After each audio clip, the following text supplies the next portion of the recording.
Welcome back. Another episode of the Biblionaut. I thought maybe I'd take just a second to describe where that came from or explain where that term came from, the Biblionaut. A few years ago, my father coined that. Um, I guess Biblionaut, if you broke that down, it would be like a book sailor or a book traveler. So I kind of I kind of stole that from him.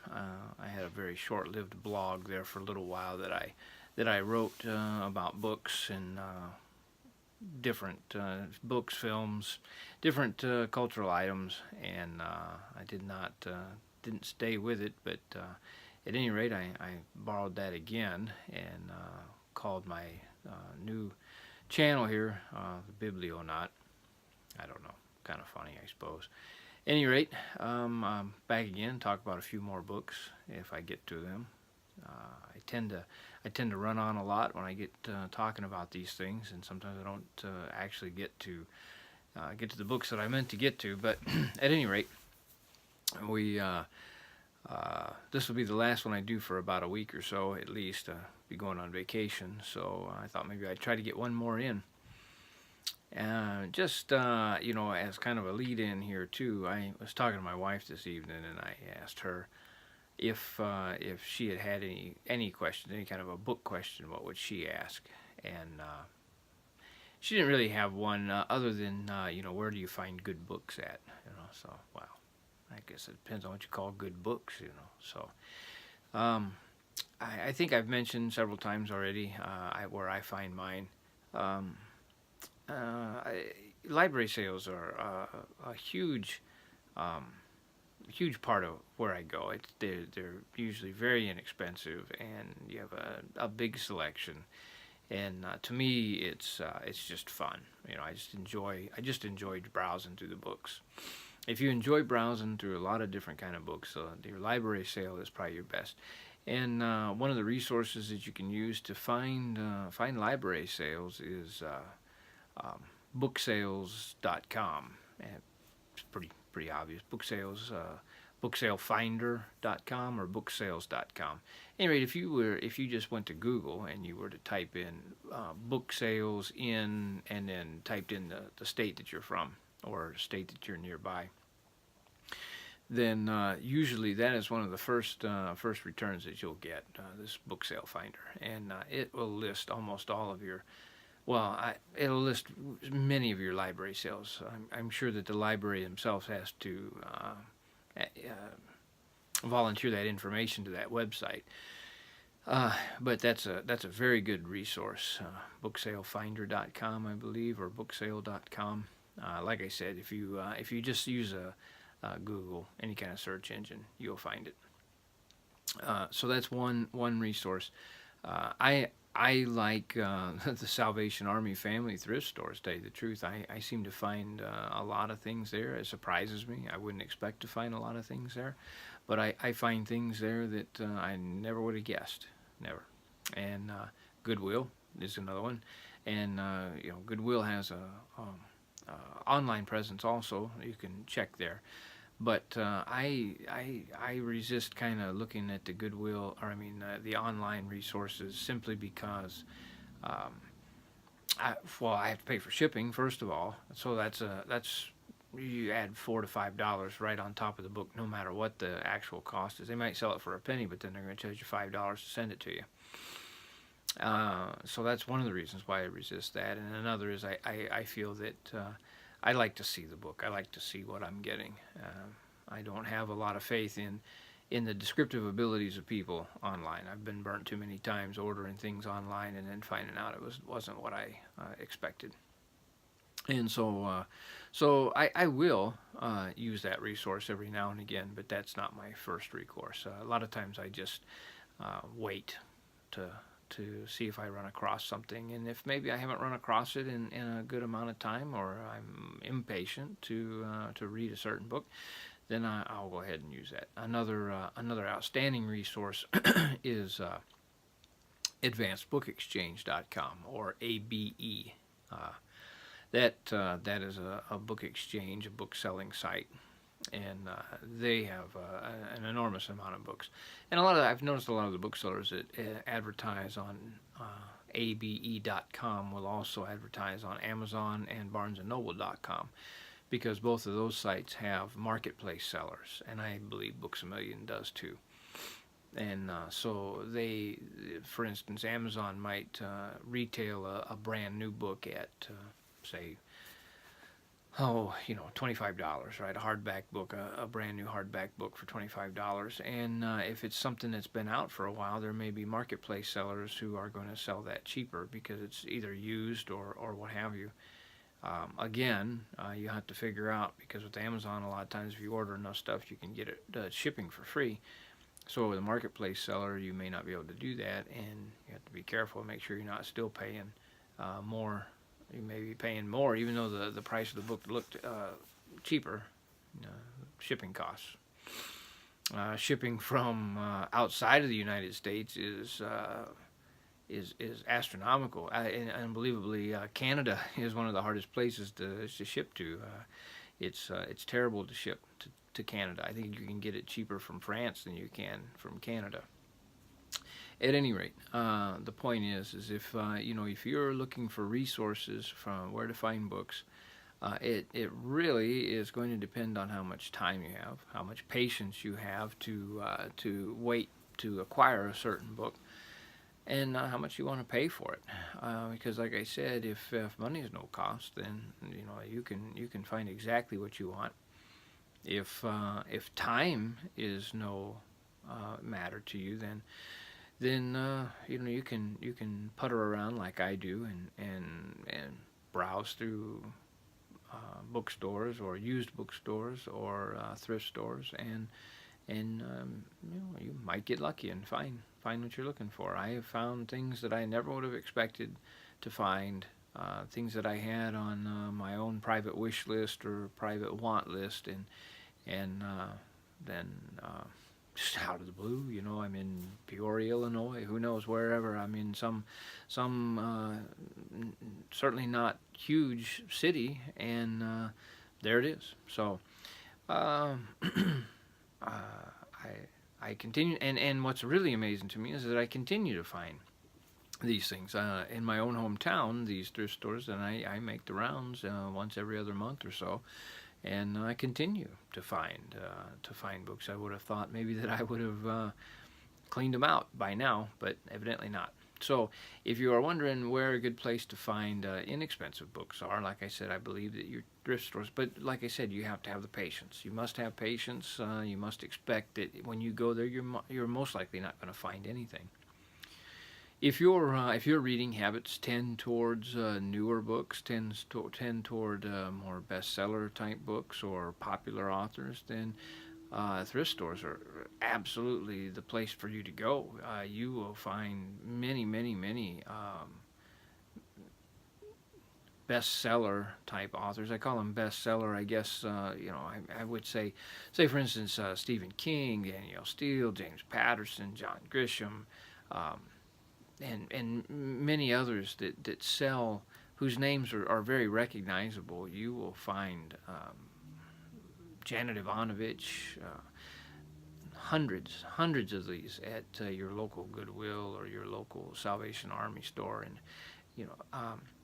and that's great. I mean, if that's what you're interested in, those authors aren't necessarily what I'm looking for, and but even still, like I said, I even with a little bit more of a, like I said, I wouldn't call it specialized, but with something that's not quite so popular, I still run across these things. And a lot of times it's probably students. They've gone to college and they've had to buy some books, and then they don't want them anymore, and they just donate them, and that's great for me. I'm glad that they do that. And then you get to help support either your library or whatever the mission of the thrift store is. So then you have that as well.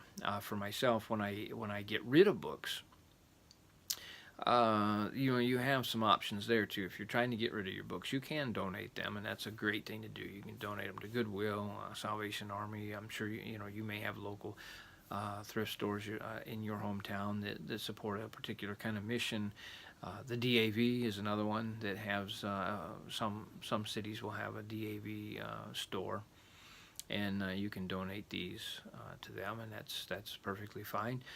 Books A Million has started a buyback program, so you can sell books there. They're not going to give you very much for them. You're just don't you're never going to be rich off of selling your books. It's just not going to happen unless you've got some very rare editions and you have somebody who knows what they are, knows what they're dealing with, and gives you an honest and fair offer. You're not going to get a lot for your more general run of the mill type books. Most bookstores, used bookstores, they're just not going to be able to offer you a lot of money because you have to factor in the idea that they have a lot of overhead. They have shelf space. They want to move these books. They want to. They're in there to make a small profit off of these. So you may bring in a book that you see they even have it on their shelves and they're selling it for $20, say. And they may offer you $2 for your copy, and you think that's unfair. Well, and I would suggest you take it someplace else. But in all fairness to the used bookstore sellers, you have to understand they have, the rent of the building, they have their insurance, they have their employees, they have a lot of things that they're paying for, and they may have that book that you have that you feel like you should be getting more for. They may not feel like they can sell it right away, and for them, turnover is what drives their business. So it can be disappointing sometimes if you try to sell your books. You think maybe you have something really special, and nobody else seems to agree with you. You also could set up an account at advancedbookexchange.com and sell your books, but I don't think that you're going to make much money there either, because they have fees involved in setting up a marketplace, or setting up a seller account. So what I like to look at is I think, okay, I've gone to a library sale, I've bought a book for say $1. I read it, and either I donate it back, and I feel like that $1 was my rent fee, or that $1 was the cost that I enjoyed looking for the book in the first place. The hunt for the book was fun to me. I enjoyed it, and so $1 was my cost to do that. I don't. I wouldn't think that you were going to get a ton of money for books, not especially anymore. One of the reasons why I have what I have is because of the like I was talking about yesterday, the people who are discarding books nowadays. So the market for print books is drying up a little bit. There's still obviously a demand for them. Barnes and Noble, you go in there, they still are stocked well. So at any rate, the point is if you're looking for where to buy books or looking how to get rid of books, there are options out there. Some are better than others. It just depends on your the time and effort and the amount of money that you want to either spend, or the value you place on your books. Okay, boy, I talked way too long about that. It just gets started, and the next thing you know, I've already wasted 13 minutes. Okay, I picked out two. I'm going to try to get to both of them this time. All right, two books that I feel are worthwhile for different reasons, and here again, it depends a lot on what you read for. Why you're reading. If you're reading because you want to acquire some kind of a knowledge, or maybe you'd like to get some different viewpoints on the world, and sort of feel like you're enlarging your mind. Those are books that appeal to me. Other people enjoy reading as like an escape, or just as entertainment, and that is perfectly fine too. And I do that as well. Although that is not probably my primary thing. Now, if I get a hold of a book that's just very enjoyable and very entertaining, that's great. And one of these that I'm talking about does kind of verge on that. But usually, I try to look for something a little bit more. When I look for when I'm looking at a book after I've finished it and deciding on whether this is a book that I want to keep or whether it's a book that I feel like I can let go and not suffer too much for after you drag it out of my hands. At any rate, if I felt like there really was, it was an entertaining story, but there wasn't maybe that little something extra in it that affected me, then I usually, I don't have the shelf space to keep everything, so I have to make those decisions sometimes. Um, and so it's almost inexplicable how what it is exactly that I find that I think is puts it over that edge. What makes it a special book? As I said, most of the time I feel like if the author has tried to broach a situation or a difficult question about life, and that I felt like he's treated that in a truthful manner. And when I say truthful, I don't mean that he's necessarily given me an answer that I agree with 100%. What I mean is that he has given me a perspective that is not it's not designed to make him look good or to make him sound better. It's honest, an honest, truthful answer from him or her, and then that very much appeals to me because to me, I feel like there are a lot of situations in life that people tend to gloss over. They don't want to face a lot of things I think that are maybe difficult, and that's fine. I don't think you should have to. If you don't have to, if you can go through your life without facing difficult things, I say more power to you. But just the idea that there are things out there that are difficult to face, that are challenging, that we may even be an ugly side of humanity, and people certainly don't like to focus on, and I don't like to focus on those things. All I'm saying is that when I come across an author who I think has intelligently dealt with these and truthfully and honestly dealt with them, then I feel like a lot of times that raises a book in my estimation from beyond just entertainment into something beyond that, something that has enlarged my horizons, enlarged my mind. Mm-hmm. So at any rate, this first book I'm going to talk about, I think, does this in a way. The not so much as a not so much that he's faced ugly things, but this is something that I've never really run across before. He's the only one I've ever really read to face this situation like this, and this is by a man named John Keegan. He was a instructor at a military college in England, and he was not a former soldier. He had not been in any kind of combat situations. But yet, one of the things that he was tasked with was teaching these young cadets about warfare, military history. And this particular book came out of some of those experiences that he had teaching this because, in some ways, he felt as though, I guess he felt like, perhaps maybe he doubted whether he was well equipped enough to teach these young boys, what it was going to be like to be in a warfare kind of a situation, or he may have felt inadequate in that sense. And so this book, it's called The Face of Battle. All right, The Face of Battle, and what John Keegan did in this is he examined three. Well, first let me back up. He defined what he means by battle, and by battle he's not meaning just simply combat. He's talking about what we might think of as a traditional type of a battle, like say Gettysburg, or and the three that he concentrates on in this book are Agincourt, the Somme, and Waterloo. Okay, so he picks these three, what I would think of as a normal, traditional, I guess, battle where you have two armies that have lined up and they've decided this is where they're going to fight and when they're going to do it, rather than some of the guerrilla type warfare that we see a lot of nowadays. And what he did when he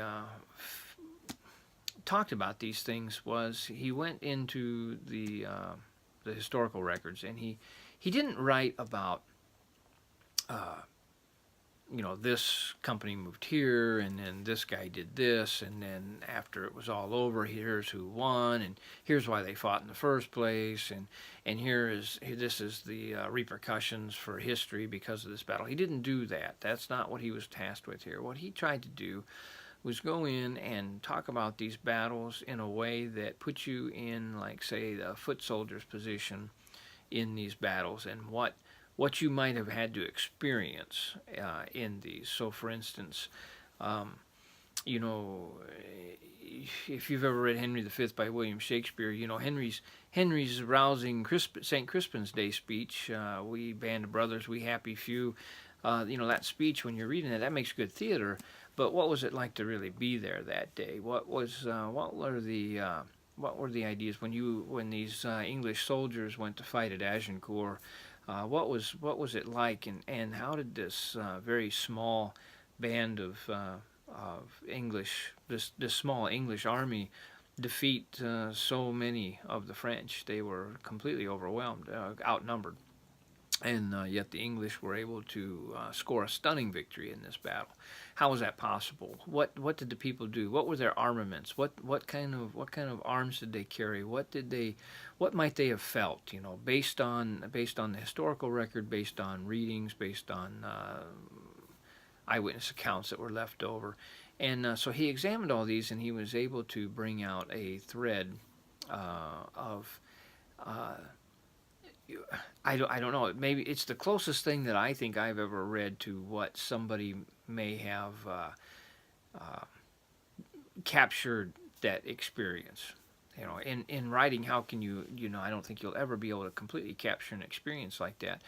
But so this book, then, in those three battles, Agincourt he begins with, and Waterloo, and the Somme. When you think of something like the Somme in World War I, what could possibly have propelled a man to jump out of the trench and run across the no man's land that was covered with machine gun fire, and to actually go into the attack in situations like that? What could have been going through those men's minds? How could they have done these things? And that's what Keegan tries to get at in this book. And I think that overall he was tremendously successful in what he was trying to do.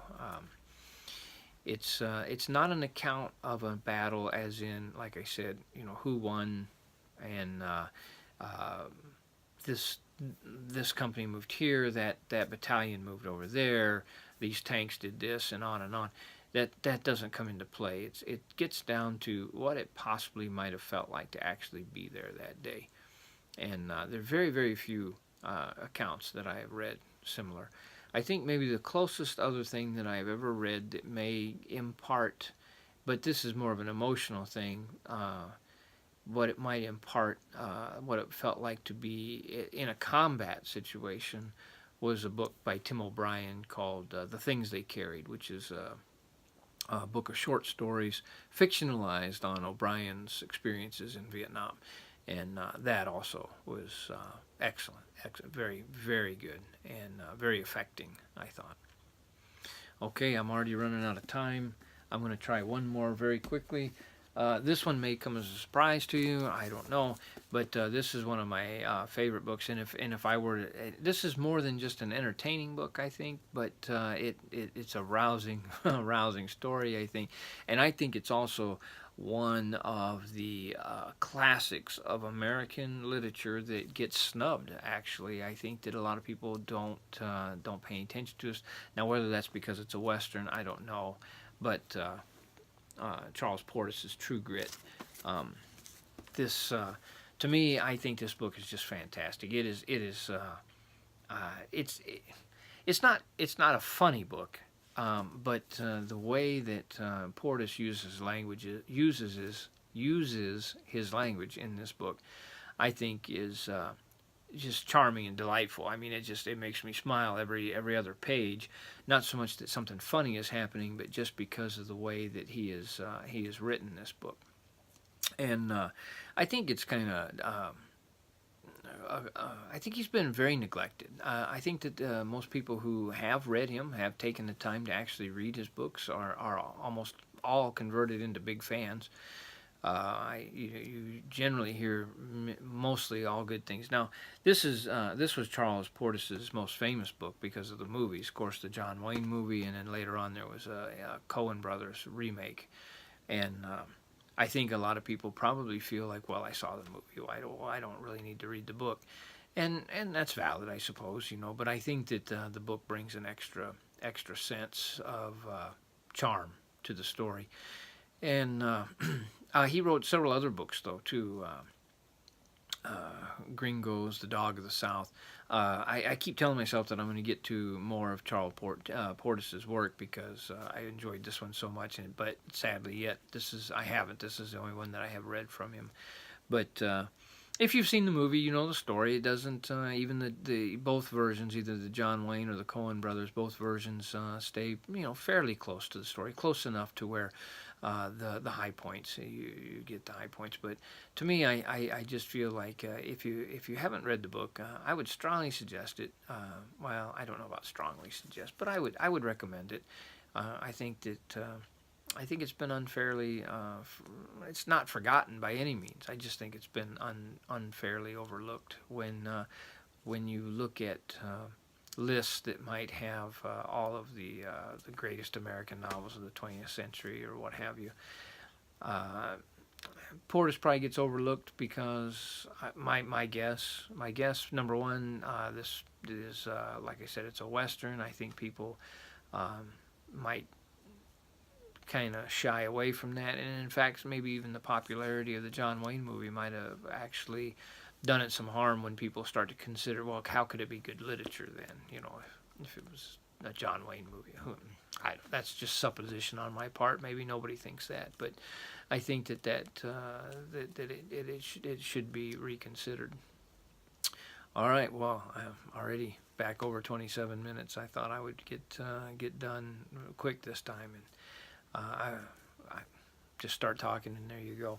Okay, well, anyway, I did get to two books that I thought were worthwhile, and I hope that if you read them or if you ever run across them, you pick them up, give them a chance. I think they're worthwhile. The Face of Battle book, I will say that I thought that the last chapter was probably not as good. He tried to talk about what the future of battle might look like. Now, the book was written in 1976. I don't think anybody ever predicts the future very well. It always sounds a little silly at the end. I don't know why he even tried. But when he just examines the battles themselves, fascinating. Actually, absolutely fascinating. I don't even think you have to be interested in military history to find it fascinating. Okay, so two more books that I'd recommend, at least to give a look. Maybe I'll try talking about recommending books next time because I'm running out of time, and try to get this posted. Like I said, I'll be on vacation for a week, so maybe when I come back I'll have a whole armful of books that I found in Florida, and a whole armful I found in Florida and boxed up and had to send to my house by media mail, I guess, because they're not going to fit on the plane. Okay, if you enjoy this at all, subscribe, leave comments. By all means, any comments, I'll get any of the comments you would like to leave on the videos. If you have any questions, if you have any thing you would like me to talk about more, if you had questions about what I've already talked about, or if you have some topics that you would like for me to try to address, I certainly would do whatever I can that relates to the experiences that I've had. All right, thank you very much for watching. Subscribe if you'd like.